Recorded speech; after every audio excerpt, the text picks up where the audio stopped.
Telling a story isn't about perfection, it's about communication. It's about our shared moments together. Hi, my name is Jeff Price, and I would like to welcome you to Intentional Musicianship, where we look at everything that goes on at center stage and the preparation behind the scenes needed to transform your performance into an unforgettable experience. I am here to encourage you, support you, and generally have a great time being united together with you through music. After a wonderful performing career as a storytelling musician around the globe, my joy is found empowering musicians to find the freedom to go beyond the music stand and the fourth wall of the concert stage to better engage with their audience members. This podcast isn't a classroom, it's a brainstorming session, and it is meant for musical performers of all ages. Together, we'll explore performance practice, stagecraft, the nuances of storytelling, and the strategies for genuine audience engagement. We're here to discover what truly makes a live performance resonate. Today, we're going to revisit something that we talked a little bit about in episode 2, What the Customer Wants. It's almost like we could call this episode Navigating Audience Expectations and Preferences. Now, we're going to do this because there was an article that recently came out from the BBC Music Magazine. And this is a magazine from my youth that I remember as a young music student. And you could get it each month, and it came wrapped up with a CD in a crystal case, and it introduced you to all sorts of cool composers, genres, and groups. I really liked it because, it was from the BBC, and I'm one of those folks that really liked to listen to shortwave radio when I was a kid. I tried to pick up radio stations from all across the world, as far away from my house in West Virginia as I could find. Now, anyway, this article came up while I was surfing the internet. And when I read it, I thought it might be a good idea to change what I was going to discuss to try to make it as timely as possible. This article was published around September 14th. Now, the name of this article was very dynamic and attention-grabbing like they all are. It said, "Audiences want more concert experience, says Royal Philharmonic Survey." The subtitle stated, "Shorter concerts, advanced digital programs, and more informal dress codes were among the most formal suggested innovations." Now, in the context of this episode, of course, in the context of the show, I'll give you some numbers and some possible ways, if you feel like it's worthwhile to you, that you might incorporate some of this information into your show, and then we'll close out things for the day. Now, before we get to the survey, I wanted to start the show by sharing a recent concert-going experience and explain why I think attending live music is just simply amazing. Now, I was at a show a couple weeks ago, and it was by a local group called the Black Diamond Philharmonic. Now, this group's relatively new, and they've been growing, and this was the first time reaching the level where they could afford to pay for the entire orchestra, including all the rehearsals and the venue, and have a large live audience.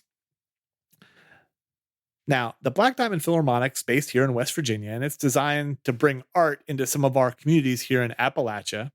And this particular concert would be what you'd probably call a pops concert. And one of the most incredible moments in the show for me was when they were performing a lot of the John Williams Star Wars based music. They had a feature. That was one of the themes of the program. And they were playing the theme for Yoda. Now, I've heard this music throughout my entire life. And in fact, I've been listening to it since it first came out. I grew up with mostly twin friends because I was a twin myself, and I got dragged to all of these Mother of Twin Club meetings. And I remember going to Andrew and Benjamin Fonstock's birthday party when I was a kid, and I remember going to see one of those final reels of the original Star Wars movie. And that was really cool because, we went to local McDonald's in the 70s to eat, and then we went back to their house, and somehow they had this single reel from a scene on the Death Star, and we watched it over and over and over. Now, fast forward to Empire Strikes Back, because we're talking about the Yoda theme. It just goes to show that this music has been a part of my life. I've played different versions of it, but I've never been able to attend a live orchestral performance of it. Now, the cool thing was, I never knew there was a celeste part in this theme. Amidst all that dynamic music, you'd hear it and it'd sort of all congregate together. But when I was live in that audience, And I was watching, and the whole crowd was just incredibly engaged. Who knew? There's a celeste player, and they're playing over there on stage right. It was so cool. It was soaring over everything in that Yoda theme, and it really brought that live event to life. Now, not only do you have that experience from the people to your left and right, but you can also see it and feel it. And that's the cool thing about live music. You get to see what's happening on the stage. You can't get that cool sonic experience just from a recording. So this live piece of music is no longer 2D on a piece of music or even 3D that I can see people on the stage. It becomes this 4D immersive event with the audience. And I just thought that was pretty doggone cool. Okay, now we can start with the survey. And you got to remember with surveys and numbers, they're just some data, and we can choose to use or not use it as we see fit. You really can't please all the people all the time. But if you're willing, you may be able to break free and find a better connection with your audience in a variety of ways from this survey by thinking through what these numbers mean to you, your group, and, what kind of performance experience you really want to have. Okay, I feel like I have a top 10 list, and here it is. Top 10 innovations that would make people more likely to attend an orchestral concert. So, like everything, you're going to have to adapt it to whatever kind of music and style you're playing, but I think it's still very informative. So, we have number one, shorter concerts of an hour rather than having them in two halves, 27%.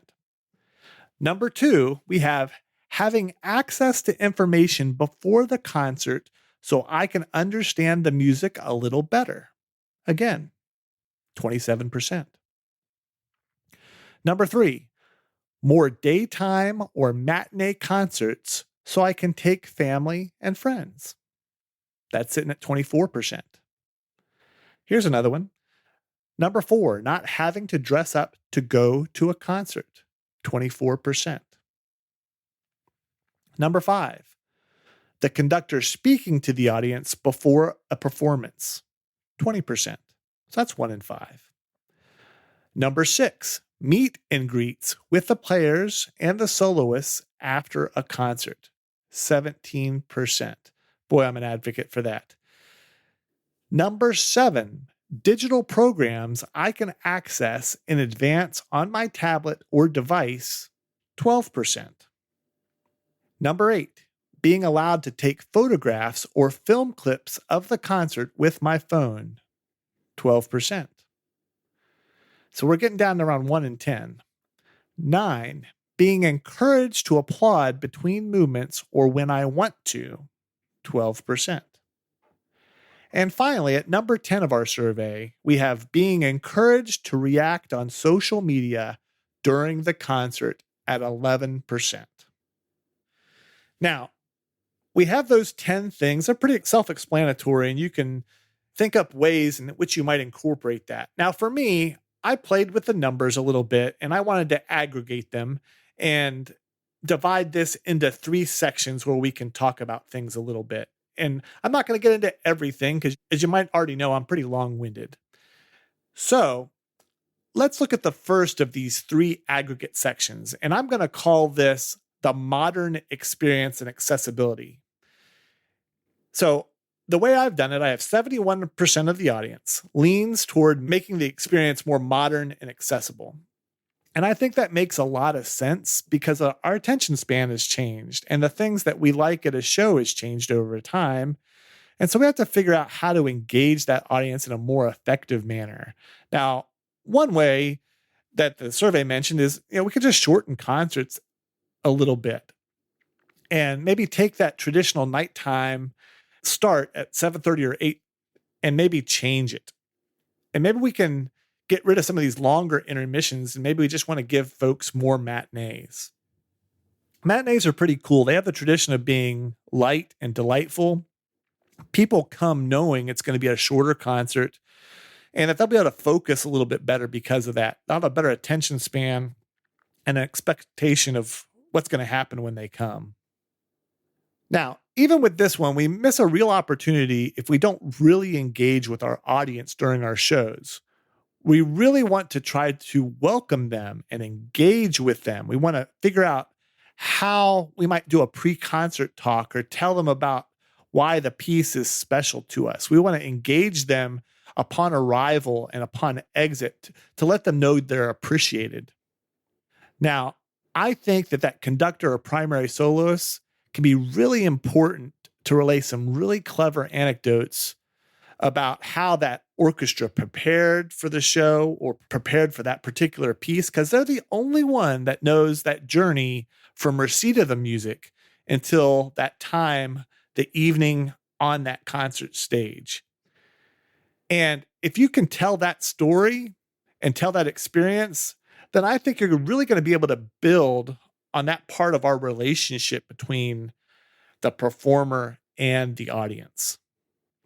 It sort of builds on this bank of account of relationships. We know the audience is really tolerant, but when you come to a show and you're getting ready, you have a certain amount of credibility in your bank account as you start, whether that be as the performer or even your tolerance as the audience.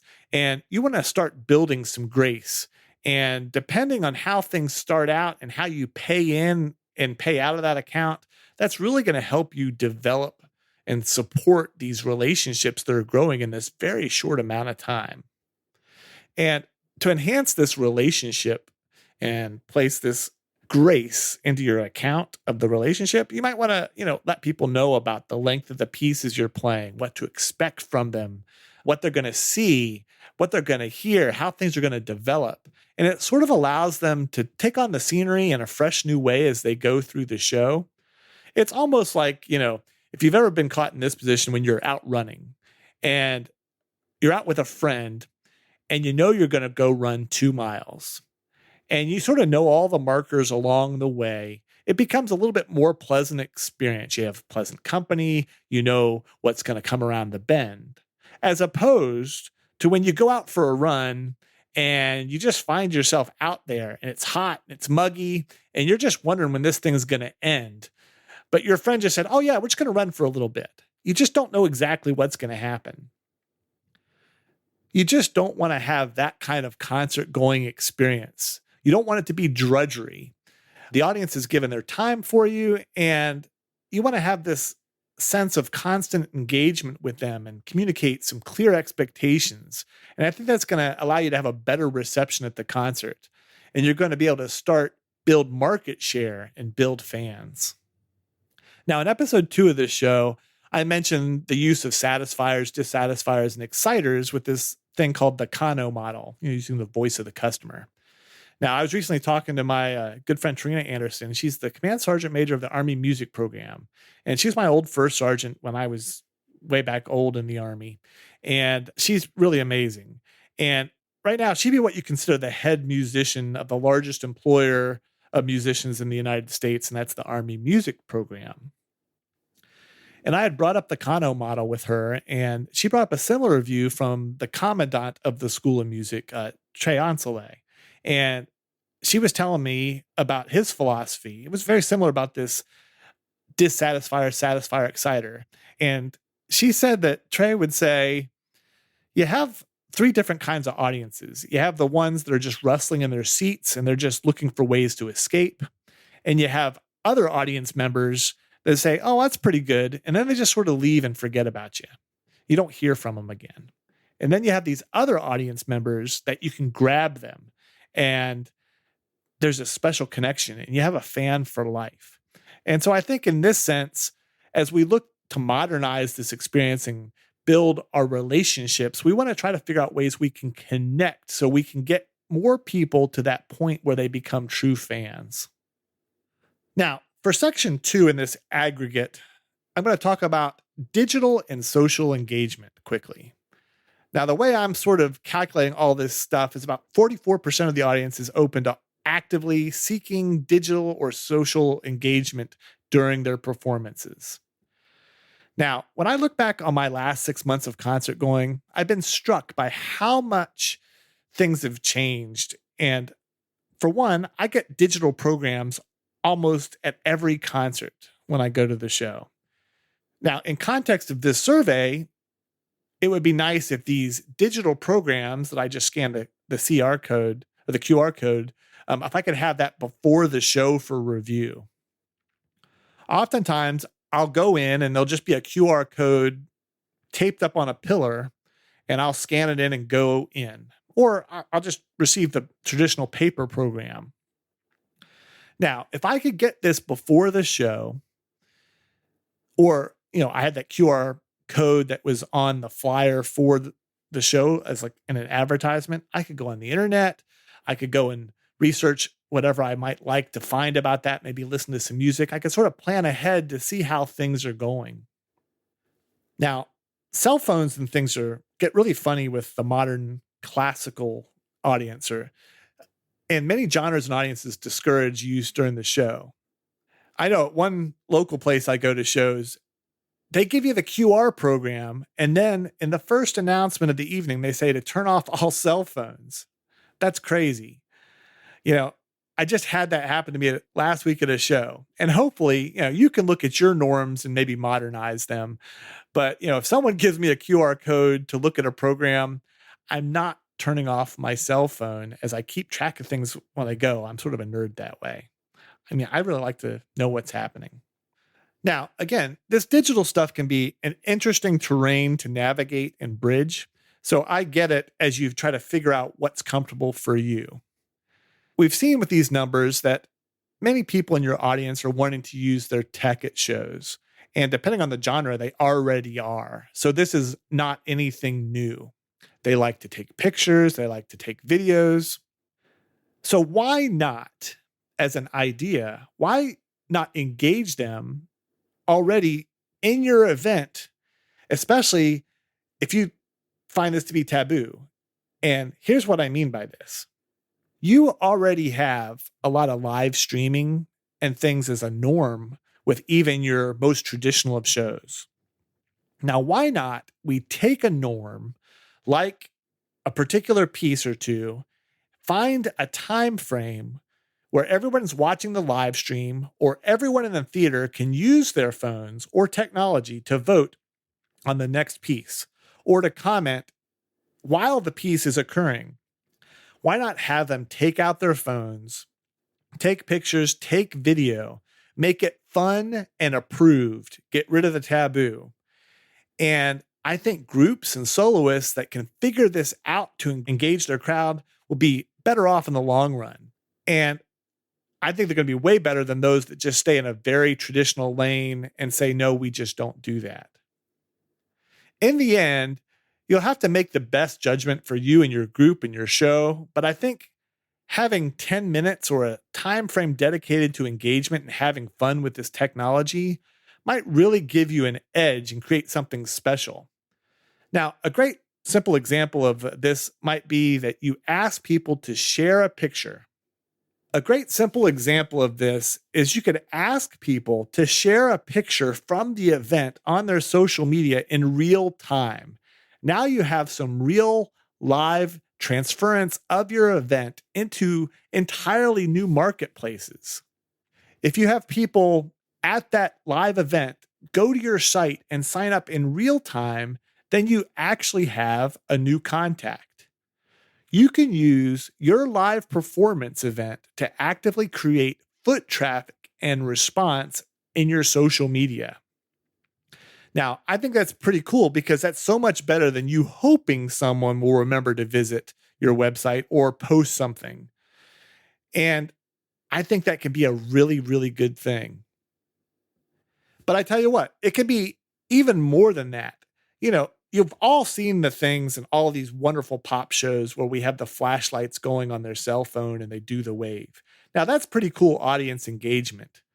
But what if you even took that time and you used your audience to create your own ad for your own social media using your own audience that's in attendance? Now, I just recently saw a show where the performer did just that. They did a short video so they could use later on their social media, and it was very cleverly done, and it was very neat because all the fans were there to try to help create this special memory. This part of your show can be really fun. And if you think about it, you got this audience participation, you have engagement on your social media, you're sharing things to possible new audiences, all in the span of that short show that you have. So breaking the norms could really include everyone in a larger way. And I just love the idea of that possible buzz around your event that this could create. Now, I get it. Some of this fun might have to be tempered a bit, but I've seen people taking pictures before the show from the performer's side at the beginning and during the shows, and then they might then take these pictures and post them up on a big screen during the event. It's almost like you're at a baseball game or a football game where they have all those live cams. Now, don't get me wrong, I don't recommend having a kiss cam at your concert, but you could, be creative and think of lots of special ways to get folks involved within the context of your live musical event. And I think this could be really useful, especially if you're like a middle school band director or a high school director or just a performer in college. Now, the third and final section that I'll bring up as an aggregate today, and then we'll close out, I'll just call audience comfort and autonomy. And I think I have around 67% of the audience that were surveyed are looking for ways that they can just engage and be more free during the performance. And the norms of every concert experience seem to be a little bit different, and you're not going to have those people understand everything on their first, attendance. And so you want to make it as open as possible. You're not going to have those people that are yelling free bird at your show. I get that. But you got to have opportunities for the audience to freely engage and respond. You want it to be organic and you want it to be personable. You don't want to have the no police there. You want to have a lot of positivity and inclusivity into what you're doing. And even though you have all these wonderful old patrons that might like the way it is, if you're going to get new people and you're going to branch out to things that they've never come to, you got to figure out how to find ways to make them comfortable so that you can have an inclusive event. It shouldn't feel like everybody has to be on this large learning curve to come to your show. I think what I hear in this survey as an audience member is that a concert isn't a place to get the side eye or have the no police of doing things incorrectly as an audience member. That audience member wants to feel comfortable. And when they come in that door, they want to be valued. And I like this survey that they want to give the audience freedom to be themselves. Now, one of the things they mentioned that I'll just touch on as we're closing up was this freedom to clap. And when you look at different genres, it's interesting because when I go to shows like with commercial music, they're always trying to get the audience to participate more and engage. They're trying to get them to clap. And sometimes in maybe more classical settings, you might be inadvertently discouraged by the looks from your patrons or the performers. And so it's nice if you can reevaluate these norms and try to get a nice atmosphere and response. Now, it's tough to break some of these foreboding norms that sometimes we have in shows, but you got to remember a lot of these things were parlor shows or were smaller events where people could spontaneously break out with applause and have multiple encores for different arias and things. But, as different events have changed over years, sometimes it might have been negatively ingrained that you can't do certain things. One of the biggest ones I always see is you can't clap between movements. And it's almost like it's taught to the people in the audience that it is absolutely a terrible thing if this happens. And you can see it when you have new audience members amongst all these experienced people. Almost everybody collectively gets tense and on edge at the end of the movement because someone might clap. And it really affects the atmosphere. It really is okay if folks clap. It's just a moment in time and someone's trying to be appreciative. And at the symphony the other night, there was a lot of new concert goers. And I really appreciate it. We were at the end of a slow movement of a piece. And most of the piece had never heard it before. And the clapping just started. And the conductor just turned around and warmly acknowledged it and thanked the audience member and then turned back around and then started the piece. It was very well done. But I think the cool thing was, as the performer, it was thought out about before it happened, and the performer made it graceful to everyone in the hall. And so it had a lot of acceptance. And there's just a certain way that you can do this that really allows this inclusive, warm feeling in the audience. Now, later on in the show, another conductor came out and they were ready to go as well for this. They were in the middle of this Star Wars suite, and they were putting 2 Star Wars movies together, The Force Awakens and then episode 4, The New Hope. And when the theme for New Hope completed, which is the main theme that everybody knows from Star Wars, and this is, again, how partially this concert was built as a Star Wars kind of pops concert. The crowd just responded because they had just heard what they wanted to hear with that main theme. And when it was complete, the crowd just organically responded. And we still had 3 moments to go. Now, I was talking to some of the orchestral musicians that have done this time and time again. They go, oh yeah, that always happens. And the conductor just smartly turned around, acknowledged the crowd, and had all the performers stand up and receive the applause. I mean, it was awesome because that's exactly what the audience wanted. They wanted to respond to this great performance. Now, when the applause died down, all the performers sat again, the conductor turned around and they resumed the rest of the show. But there was something special about that atmosphere of acceptance to participate versus one which might be of discouragement. Now, there's so many more things to talk about within this survey, but I'm really curious to hear your thoughts and comments on this survey. And I wonder if you've tried any of these things in your shows, or even, to hear about the things that no matter what happens, you're never going to change. And you can always reach out to us at intentionalmusicianship.com and give us your response. Now, I get it. Each musical genre and ensemble has some unique norms, but the overarching message of this survey is pretty clear.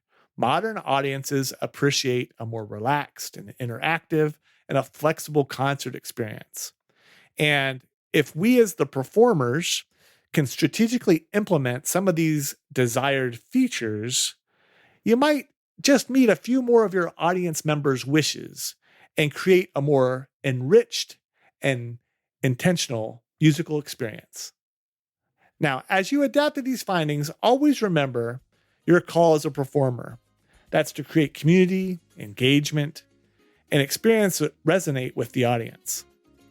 And this kind of thing aligns perfectly with the evolving desires of the modern concert goer.